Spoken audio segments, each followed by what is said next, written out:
This week's parsha we have Yaakov and Eisav. Yaakov and Eisav.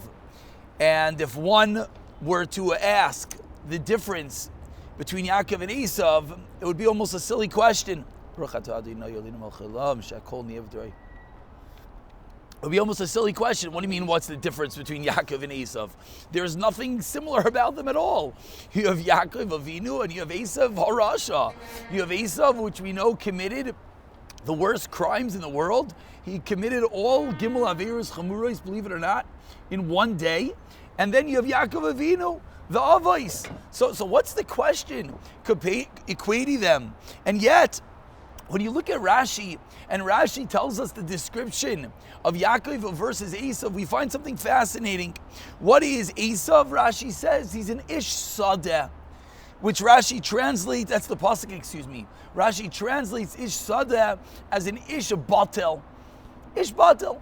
He just sits idly. And what's Yaakov Avinu? Yaakov is Yeshiv Ahalim. He sits in the Beis Medrash. He sits in Yeshiva.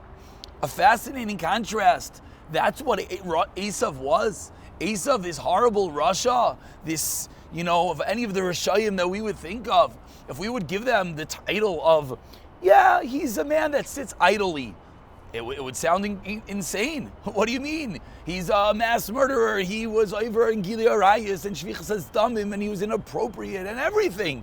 So why are we calling him merely an Ish Batel? And on the flip side, Yaakov Avinu, who's greater than Yaakov Avinu? And what's the appellation? What's the praise that we give Yaakov Avinu? That he was Yeshiv Ahalim, that he sat and he learned.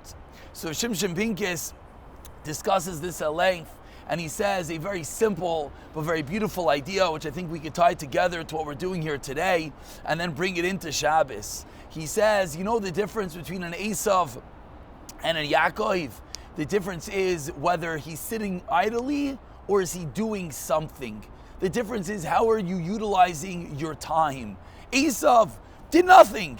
When one sits and does nothing, when he's Yeshiv Batel, I don't do anything. All of a sudden he finds himself in the worst places doing the worst crimes. Whereas the opposite, Yaakov Avinu is Yeshiv Ahalim. He's someone that's sitting in school. Everyone knows in school you got classes and you got a schedule and you got homework and there's a lot to do. That's what Yaakov Avinu was, one utilizing every moment of his time. So you see the trajectory of two different people. One, seemingly they're doing something very similar. They're both being Yeshiv, they're both sitting. But if you're sitting in the mannerism of just sitting batel, and the truth is, the Mesilas Yesharim already says that this is the nature of man. It's a scary line. The nature of a human being is to be atzel, is to be lazy. That's our nature. So we don't have to feel bad about it because that's the way God created us. Hashem created us with the tendency to sit and do nothing. That's our nature. So if you let nature run its course, one could unfortunately become an Eisav. One could end up in the worst places doing the worst things from what? From the mere fact that he sat and did nothing. Whereas on the flip side, if someone is sitting, but he's sitting and utilizing his time, being industrious, sitting and taking classes and learning and going deeper and having everything to do while running a busy household, that brings one to a Yaakov Avinu. So when you think about a Lakas Neiros on a Shabbos, that Shabbos is starting in a few minutes, believe it or not, even though it's only Thursday, what do you think of? You got to utilize your time. Are we going to run into Shabbos? Are we going to run into Shabbos in a frenzy? Because Shabbos is just so crazy early. And then unfortunately the Halakas Neiros will be something of the rushed manner, something of thinking of all the 1,000 things we forgot to do that we want to quickly light to yell to our husband to do before he runs out the door.